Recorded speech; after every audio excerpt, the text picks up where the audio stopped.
উত্তরবঙ্গে সামান্য শীতের আমেজ মিললেও দক্ষিণবঙ্গে ফের গরমের দাপট বেড়েছে। নভেম্বরের শেষ দিকে এসে দুপুরে পাখা চালাতে হচ্ছে, ঘামতে হচ্ছে রীতিমতো। এই দৃশ্য দেখে হতবাক শীতপ্রেমীরা। শীতের দাপট দক্ষিণবঙ্গে একেবারেই থমকে গিয়েছে। গত কয়েকদিনে রাতের তাপমাত্রা 2 থেকে 3 ডিগ্রি বেড়ে গিয়েছে। তাই শীতের যে হালকা আমেজ ছিল সেটাও এখন অনেকটাই কমে গিয়েছে।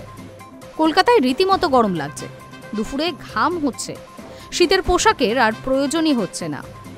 আবহাওয়া দপ্তর জানিয়েছে রবিবার পর্যন্ত দিনের তাপমাত্রা আরও বাড়তে পারে। দুপুরে কলকাতার তাপমাত্রা 30 ডিগ্রির ওপরে যেতে পারে। বর্তমানে সর্বনিম্ন তাপমাত্রা 19 ডিগ্রির কাছাকাছি রয়েছে, যা শীতের তুলনায় অনেকটাই বেশি। হাওয়া অফিস জানিয়েছে দক্ষিণবঙ্গে আগামী কয়েকদিন আবহাওয়া শুষ্কই থাকবে। কোথাও কোনো সতর্ক বার্তা নেই। শুধু পশ্চিমাঞ্চলের জেলাগুলিতে রাতের দিকে পারদ নামতে পারে 14 ডিগ্রি পর্যন্ত। ভোরের দিকে ঘন কুয়াশা দেখা যেতে পারে। কুয়াশায় রাস্তা ঢেকে গেলে গাড়ি চলাচলের সমস্যাও হতে পারে। তবে বেলা বাড়লে আকাশ পরিষ্কার হয়ে যাবে। উত্তরবঙ্গের জেলাগুলিতে ঠান্ডা রয়েছে। দার্জিলিংয়ের কিছু জায়গায় সোমবার পর্যন্ত হালকা বৃষ্টিও হতে পারে। কিন্তু অন্য জেলাগুলিতে আবহাওয়া শুষ্কই থাকবে।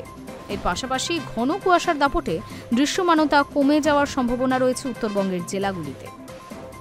আবহাওয়াবিদরা মনে করছে ডিসেম্বরের প্রথম সপ্তাহের পর থেকে দক্ষিণবঙ্গে আবার শীত নামতে শুরু করবে।